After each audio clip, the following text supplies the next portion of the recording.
Buenas tardes a todos y a todas. Y nada, el papel protagonista es de Vania. No puede estar aquí con nosotros, pero eso sí que fue un modificado mío de su presentación, ponerle la foto para un poco, bueno, que pase esta situación complicada que está viviendo pues lo antes posible y que espero ya personalmente pues poder transmitir todo lo que ella sabe de esta cuestión y la presentación que es hecha por ella y todo está realizado por ella. Bien, bueno, como la presentación un poco que voy a realizar integra, creo que bastante bien, las dos primeras ponencias, dándole un toque, como decía, más integrador, ¿no? Y espero que también clarificador y también reafirmador. O sea, reafirmar la importancia de ciertos aspectos que consideramos clave en la atención a los pacientes con enfermedades raras. Lo primero que, como ya se vino nombrando a lo largo de la tarde, son este tipo de enfermedades raras poco frecuentes, bueno, de aparición en muchos casos precoz, pero sí que tienen una ausencia de tratamiento específico y son unas enfermedades que llevan consigo una elevada carga de morbimortalidad asociada también a la ausencia de tratamientos específicos y también tienen como consecuencia un aumento de la dependencia, una elevada carga a nivel de dependencia y también a nivel de minusvalía. Esto, a su vez, hace que tenga un gran impacto a nivel de toda la familia, no solo impacta la propia enfermedad en el paciente, sino que se extiende a lo largo de su círculo más cercano y, como también decían mis compañeros anteriores, hay una dificultad real a la hora de investigar por varios motivos, financiación por otra parte, número de casos también por otra, porque los estudios potentes necesitan unas Ns grandes que son complicadas a veces de lograr con este tipo de enfermedades raras, pero aún así se está avanzando, pero bueno, considero que se debe seguir avanzando e incluso acelerar en este avance. Bien, para mí esto es clave, que a pesar de que las enfermedades raras comparten muchas características comunes a cualquier enfermedad crónica, hay ciertos aspectos que las hacen ser diferentes a este tipo de enfermedades en cuanto a las necesidades que van a tener los pacientes. En cuanto al impacto que tienen las enfermedades raras sobre la calidad de vida, la última encuesta europea que se realizó nos habla que más del 70% de los pacientes tienen dificultades serias en desarrollar en su vida normal las actividades de la vida diaria. Son dificultades que se manifiestan o nacen de que tienen una necesidad cada vez más amplia de unos cuidados, ¿no? Unos cuidados que no solo se tienen que ofrecer, que también es importante, sino que mantener en el tiempo. También tiene un impacto, como se dijo aquí, en el empleo, en la vida laboral y también, como acabo de decir, en la familia. También lleva una carga económica elevada porque muchos de los tratamientos farmacológicos y no farmacológicos muchas veces no están plenamente cubiertos por el sistema público. También la complejidad y el empeoramiento de la calidad de vida y sobre todo en la repercusión en la vida diaria de las personas viene dada por la complejidad indirecta de la asistencia sanitaria que requiere este tipo de patologías. Intervienen muchos profesionales, intervienen en diferentes niveles asistenciales si se quiere abordar este tipo de enfermedades de una forma eficaz y esto hace que la complejidad y la coordinación pues sean un reto, pero ahora mismo también en algunos casos un obstáculo. Y por otro lado, como aquí se dijo, hay falta de información, falta de formación también. Y después esto hace que los pacientes en muchos casos tengan, espero que en muchos casos, una falsa sensación de abandono. Abandono llevado al extremo creo que no se deben sentir abandonados por el sistema sanitario, pero sí que la falta de información o la falta por la parte del profesional de transmitir esa seguridad, que es muy importante a la hora de la atención, puede generar este sentimiento de no estar recibiendo una atención como debería ser en su totalidad a nivel de calidad. Y todo esto tiene un grave impacto sobre la salud mental de las personas y también lo que hace que empeore su calidad de vida. Y aquí no solo hablamos del propio paciente que tiene una enfermedad rara, sino también del cuidador principal, que muchas veces es su familia y su entorno más cercano. A nivel del impacto en la familia, yo lo dividió Vania en tres bloques. El primer bloque, que son alteraciones relacionadas con la estructura del sistema familiar, en donde hay problemas para identificar el cuidador, hay coaliciones y a veces exclusiones emocionales, también hay puede haber cierta sobreprotección del paciente, ¿no? Y hay también cambios en los roles. Desde el momento que se diagnostica una enfermedad rara, como decía, tiene una repercusión importante en la familia y la madre, el padre, el hijo que está acostumbrado a asumir un rol dentro de la familia tiene que cambiar ese rol y no es nada fácil cambiarlo y sobre todo mantenerlo en el tiempo. Y después también hay un riesgo de aislamiento social. Y después, en otro bloque están las alteraciones del ciclo evolutivo de la familia. Esto se refiere a que, por ejemplo, una persona, si no tuviera una enfermedad rara o un familiar con enfermedad rara, por lo menos se puede plantear pues, ir a vivir con su pareja a otra vivienda, desarrollar una familia, y a veces tener este tipo de enfermedades hace que eso se limite, ¿no? Y que pues, no te plantees, pues, por ejemplo, ir a vivir a otra casa porque prefieres estar con tu madre que tienes que cuidar, que tiene este tipo de enfermedades, entonces limita el desarrollo del ciclo familiar. En cuanto a las alteraciones emocionales, lo mismo. Puede haber un duelo patológico, tanto más bien por parte de la familia, ¿no? Un sentimiento de tristeza mantenido en el tiempo a raíz del diagnóstico. También conspiración del silencio, a veces para no perjudicar al propio paciente, pues no se cuenta toda la verdad pensando que le va a beneficiar.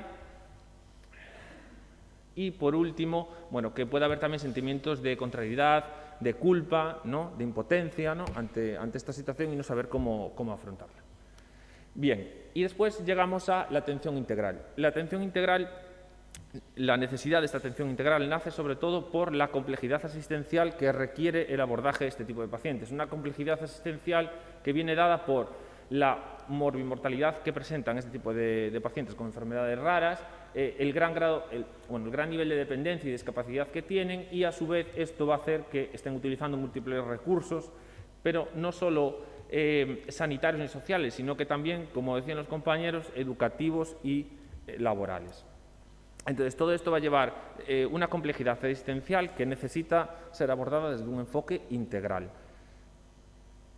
Y este enfoque integral no solo tiene que ir en la fase de diagnóstico, sino que tiene que abordarse desde el prediagnóstico hasta el propio diagnóstico y después el mantenimiento en el tiempo en la fase postdiagnóstico, porque, como diré más adelante, hay consideramos dos momentos críticos, que es la fase de diagnóstico, que se retrasa mucho y genera mucha inseguridad, problemas emocionales, y después hay una segunda fase, que es la fase, una vez que te dan el diagnóstico, sobre todo de cuidado de mantenimiento, donde los cuidados sí que cobran especial relevancia para que esa persona pueda mantener como mínimo un nivel de vida aceptable que le permita seguir desarrollando su actividad de una forma lo más correcta posible.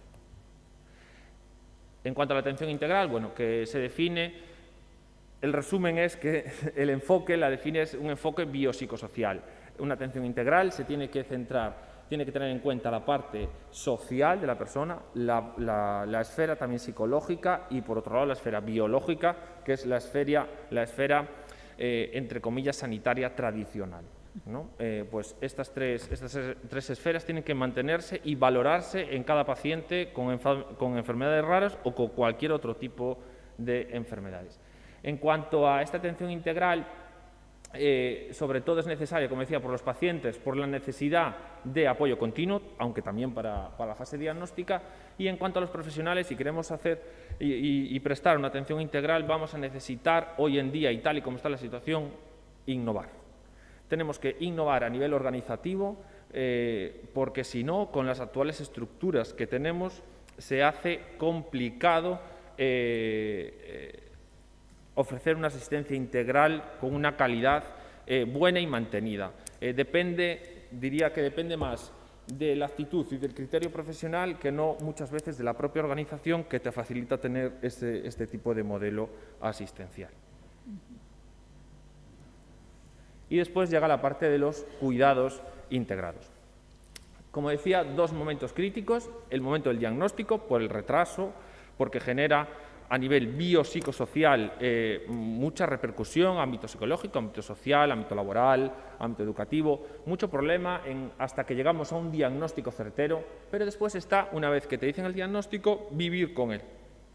Vivir con él sabiendo que en pocas veces va a haber un tratamiento bastante efectivo, sí que hay tratamientos que mejoran mucho la calidad de vida y pueden permitir que se lleve una vida pues bastante aceptable, pero sí que hay una parte de cuidados muy importante. Estos cuidados van a nacer, bueno, Vania le llamó un modelo integral de cuidados centrado en las personas, ¿no? Que este modelo, pues lo que pretende, y en sí, en base a todos los cuidados, fomentar la autonomía del paciente, ser un modelo multidisciplinar, integrado, que integre los servicios, sobre todo sanitarios y sociales, aunque también otros, que promueva la proactividad. Tiene que ser un modelo proactivo. La proactividad da seguridad a la asistencia sanitaria, da estabilidad y da control sobre este tipo de pacientes, que ya por sí son muy complejos y, como decía mi compañero, doctor Sueiro, en muchos casos hay una falsa sensación de hiperdemandantes. La gente no viene porque quiera pasar el tiempo en el centro de salud, sino porque realmente tiene una necesidad que no somos capaces de darle una respuesta adecuada, en tiempo, en lugar y en forma. Y después, este modelo de cuidados tiene que ser transversal, es decir, no solo se tiene que centrar, como decían también mis compañeros, en el paciente con enfermedades raras, sino que tiene que abordar también a la familia y el cuidador, bueno, todo en el mismo nivel, familia y cuidador, porque son aspectos fundamentales para conseguir unos cuidados de calidad. Bueno, y aquí, hablando de la enfermería, pues la profesión enfermera tiene este marco de los cuidados por excelencia. Es la profesión que brinda los cuidados en cualquier lugar, en ámbito educativo, en el ámbito social, bueno, en el ámbito, centros de salud, colegios, domicilio, hospitales, entre otros, y ya lleva inherente la prestación de estos cuidados, unos cuidados que responden a unas necesidades. Los pacientes con enfermedades raras no tienen unos cuidados y ni deben tener unos cuidados estandarizados. Primero hay que detectar qué necesidades tiene cada paciente, que van a ser diferentes, y esto es una de las peculiaridades que tienen este tipo de pacientes con enfermedades raras, la variabilidad que pueden tener. Hay pacientes que pueden tener más marcadas necesidades de cuidados digestivos, por ejemplo, ostomías, ¿no? O cuidados relacionados con la piel por algún tipo de lesiones, ¿vale? O cuidados relacionados con el aparato respiratorio, relacionados con oxigenoterapia, cuidados neurológicos en relación a la toxicidad de fármacos, también enfermería realiza múltiples técnicas en relacionado con este tipo de atención a estos pacientes, pero sobre todo quería transmitir que no son necesarios ni son buenos realizar unos cuidados estandarizados, sino que hay que individualizarlos en función a las necesidades de cada tipo de paciente, que si bien hay pocas, entre comillas, enfermedades raras, la variabilidad de los cuidados es mucho mayor que el poco volumen que hay de enfermedades raras. En cuanto al abordaje familiar, como hemos dicho, las enfermedades raras causan un importante impacto familiar y, sobre todo, es muy importante, tanto en la fase prediagnóstica, diagnóstica como postdiagnóstica, que el profesional sanitario conozca la estructura familiar. No se debe limitar solo a atender a la persona, con ese enfoque unipersonal y dirigido solamente a la parte clínica, sin conocer el entorno que rodea al paciente y sobre todo el soporte que tiene, que en la mayoría de los casos va a ser un soporte familiar.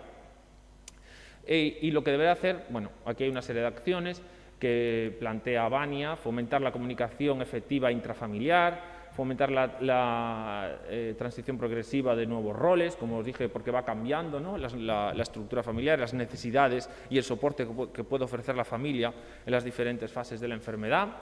También hay que reconocer, identificar al cuidador principal o cuidadores principales que puede tener la persona con enfermedades raras. También valorar el apoyo social, tanto internamente como el que llega a nivel externo o el que necesita. Y aquí puse tanto la parte médica como enfermería en atención primaria. El apellido es familiar y comunitaria, y esto es algo que utilizamos bien poco o a veces prácticamente nada. Y es algo que tiene un enorme potencial y es más necesario que nunca empezar a utilizarlo los que aún no hayan empezado. Familiar, por todo lo que hemos visto, y comunitaria, por lo que también vamos a ver que está la federación ahí como máximo exponente. Bueno, en cuanto a la coordinación sociosanitaria, hablamos de una coordinación social, pero también tiene que haber coordinación intrasocial dentro de los servicios sociales, no solo coordinación sanitaria con la social, que también, ¿vale? Y lo mismo pasa en la sanitaria, también tiene que haber coordinación dentro de los propios servicios sanitarios. Y esto lo que va a hacer es que se pueda conseguir o facilitar una atención integral. Bien, para coordinar, primero necesitamos compartir. Entonces, compartir, en este caso, compartir información. Si queremos una coordinación sólida que nazca con unos pilares sólidos, la información, como dice el dicho, es poder organizativo, poder de capacidad de innovación. Y una vez que tengamos la información compartida, que es uno de los retos a los que se enfrenta y se está enfrentando el sistema sanitario, también tenemos una necesidad, bueno, de compartir la información, como acabo de decir. ¿Para qué? Para diseñar y evaluar en conjunto los procesos asistenciales. No podemos diseñar procesos asistenciales de los que se beneficien este tipo de pacientes si no hay información compartida, porque no irán a ningún lado, o sea, estarán condenados al fracaso. Tiene que haber información transversal y compartida para que pises en el ámbito que pises, el profesional sepa lo que te está pasando y cuál es tu valoración y situación. Bueno, y estas son una serie de la encuesta también europea que se realizó hace poco de las necesidades sociales de los pacientes con enfermedades raras, que hablan de que, bueno, que hay que fomentar las acciones de integración social, reconocimiento, hay que facilitar y mejorar todo el tema de reconocimiento de los grados de discapacidad y dependencia, adaptación de los centros escolares y laborales, protocolos también de coordinación, pero no solo entre sanidad y servicios sociales, sino que también entre sanidad y educación, entre sanidad y en el mundo laboral. También demandan un mapa de recursos comunitarios específico para su enfermedad. Como son muchas enfermedades con mucha variabilidad, pues las necesidades también van a ser muy diferentes. Y después también se reclaman apoyos económicos para, como decía, todas estas medidas terapéuticas, farmacológicas o no farmacológicas, que en algún caso no están incluidas al completo en la cartera de servicios del sistema sanitario. Bien, y todo esto al final acaba en que es muy importante tener en cuenta la opinión y saber recibir las necesidades que para los pacientes, que son al final por el que se articula todo este sistema organizativo, requieren. Bien, porque ¿qué está pasando?